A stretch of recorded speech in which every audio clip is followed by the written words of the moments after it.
Desde el año 1988, en donde a través de una militancia de izquierda empecé a trabajar en favor de los más vulnerables. Lo hice de una manera totalmente sumergida en una revolución de América Latina. Estuve vinculada al movimiento armado Alfaro Vive, que estuvo totalmente relacionado con el Ejército de Liberación Nacional. Soy la comandante Manuela, que entregó las armas en 1992. Fui exiliada política desde el año 1988 hasta el año 1990 en España, en donde obtuve la ayuda del gobierno español para poder continuar mis estudios y para poder regresar al Ecuador, no solamente ayudándome emocional y psicológicamente luego de la tortura de la que fui objeto, sino también como una profesional lista para apoyar a mi país.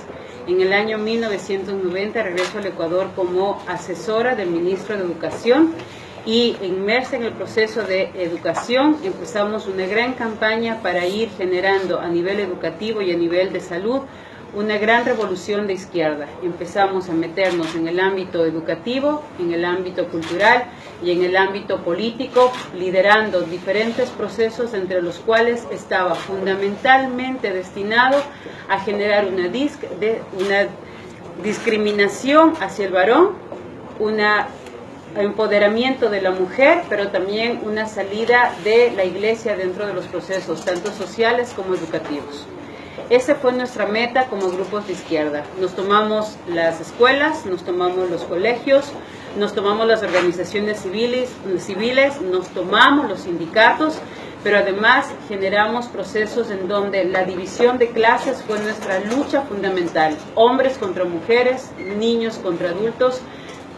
En el año 2000, luego de 1990 al 2000, empiezo a trabajar como consultora. En el 92 dejo las armas y como consultora de las Naciones Unidas gano una licitación con términos de referencia totalmente establecidos para ser la ONG responsable en un convenio tripartito entre el Ministerio de Salud como el gobierno ecuatoriano, el Fondo de Población de las Naciones Unidas y la Corporación Educativa CIDED, de la cual yo soy la representante legal hasta el día de hoy. Un convenio de $6,5 millones de dólares que ingresaban al país con el objetivo de desarrollar proyectos de salud sexual reproductiva en el Ecuador que tenían como destinatarios hacer que los maestros entreguen y difundan la anticoncepción en los adolescentes, que las organizaciones de mujeres empiecen a trabajar sobre el tema del aborto y además empecemos a trabajar en el ámbito de salud, la exclusión de los padres de familia en la toma de decisión de los derechos en función de el cuerpo de los niños, es decir, que los niños tengan acceso a la anticoncepción sin conocimiento de los padres de familia, en donde los médicos tenían que entregar anticoncepción y eso deberían darse a través de las escuelas, cosa que hoy ya es una realidad en la mayoría de escuelas y colegios. Todo esto estaba encaminado a generar un gran recurso económico, no solamente para las Naciones Unidas, sino también para las farmacéuticas que nos estaban a nosotros financiando. Y lo tengo que reconocer con mucho dolor y mucha vergüenza. Nosotros sabíamos perfectamente, y todos los técnicos y todos los consultores de las Naciones Unidas sabemos claramente que nuestros fondos, que nuestros sueldos, que nuestros contratos, que nuestros proyectos están totalmente financiados por farmacéuticas y dependen exclusivamente de la venta que nosotros hagamos para seguir financiando nuestros proyectos.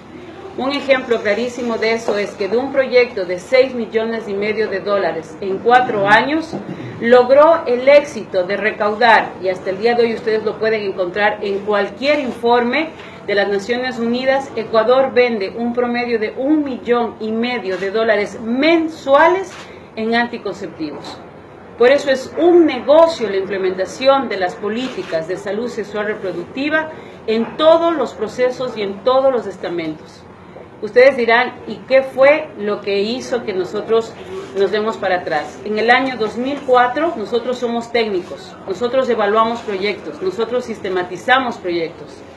En el año 2004 se hizo la primera evaluación de los proyectos de salud sexual reproductiva en Santiago de Chile, organizado por el Ministerio de la Juventud del Gobierno de Chile. En ese gobierno se dijo claramente que más del 50 y pico % de mujeres estaba en la zona urbana con conocimiento y usando anticoncepción. Estaban en la zona urbana el más del 70 y más del 53% de jóvenes adolescentes tenía conocimiento del uso de la anticoncepción a través del sistema educativo. ¿El resultado cuál fue? Que antes de aplicar el proyecto, y ustedes pueden pedir el informe y les sugiero que ustedes como senadores lo hagan porque tienen toda la potestad de hacerlo, pidan el informe de antes del año 2000, cuál era la realidad de salud sexual y reproductiva de los jóvenes en Argentina y después del 2015, cuál es el resultado. Yo se los voy a adelantar. Los proyectos de salud sexual y reproductiva, en donde exclusivamente están basados en la entrega de anticoncepción a adolescentes, quintuplicaron el embarazo adolescente. Antes de la entrega de estos proyectos, los jóvenes iniciaban su vida sexual entre los 17 y 18 años. Actualmente en América Latina, el inicio de la vida sexual de los jóvenes está entre los 12 y 13 años. Se ha quintuplicado las enfermedades de transmisión sexual. Antes teníamos un promedio de 5 enfermedades de transmisión sexual. Son informes de las Naciones Unidas. Antes teníamos 5 enfermedades de transmisión sexual en América Latina. Hoy existe un promedio de 30 tipos de enfermedad de transmisión sexual. Antes teníamos enfermedad de transmisión sexual exclusivamente a nivel genital. Hoy las enfermedades de transmisión sexual han mutado a nivel oral, a nivel anal y a nivel genital. ¿Por qué? Por el tipo de relaciones sexuales que estamos impulsando a los jóvenes a tener, en donde el cuerpo es un objeto. Al haberse quintuplicado el embarazo adolescente, viene la siguiente parte que es, yo ya no quería tener un bebé, entonces tengo que verme abocada a ver una alternativa frente a eso, y empieza automáticamente la campaña de aborto seguro. ¿Cuál es el beneficio de esta campaña? Se los voy a decir. Yo como Naciones Unidas vendía anticoncepción a los países a través del Ministerio de Salud Pública. Traemos preservativos a 10 y 12 centavos de las farmacéuticas de la India y la vendemos en nuestros países en América Latina a un promedio de 25 y 30 centavos. Traemos pastillas abortivas y ustedes pueden revisar las páginas web de Aborto Seguro y de las comadres que son quienes difunden el aborto químico aquí. Lo venden a través de internet, lo difunden en todos los canales, inclusive a nivel telefónico, y ellas entregan aborto químico que traen de la India a $4 el paquete de pastillas, y acá ustedes lo van a encontrar a 12 y 14 dólares. Si ustedes entran a la página Aborto Seguro, las comadres en Argentina, ellas les indican a las jóvenes inclusive cómo abortar. Y es tan escalofriante lo que ustedes van a encontrar en esa página que inclusive les dicen cómo colocarse las pastillas, cuántas pastillas tomarse, cuántas introducirse a nivel del conducto vaginal, y luego les dicen, una vez que te has tomado las pastillas, vas a sentir un dolor que es insoportable. Muerde una toalla para que aguantes el dolor y empieza el proceso de pujo. Si empiezas a llenar más de 2 toallas higiénicas en el proceso de 1 hora, te recomiendo ir al médico, pero no les digas que te tomaste la pastilla. Por eso es el aborto confidencial. ¿Cuánto ganan en cada pastilla? Ganan más del 100% por pastilla.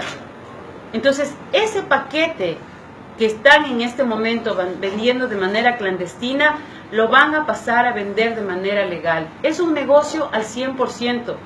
Yo te vendo la anticoncepción, te legalizo el proyecto, difundo a través del Ministerio de Educación. Los maestros son los únicos distribuidores de farmacéutica que no ganan 1 centavo de los productos que distribuyen. Entonces, como yo ya te vendí la idea de que el embarazo es un problema, de que el embarazo es una situación difícil, yo automáticamente te vendo la idea del aborto seguro.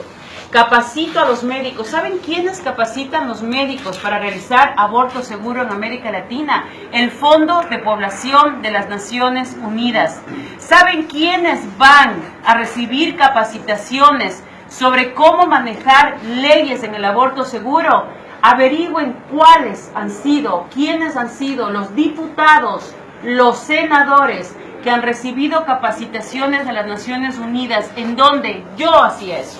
Les entregábamos la ley, el proyecto de ley, a los diputados, a los senadores que nos interesaban.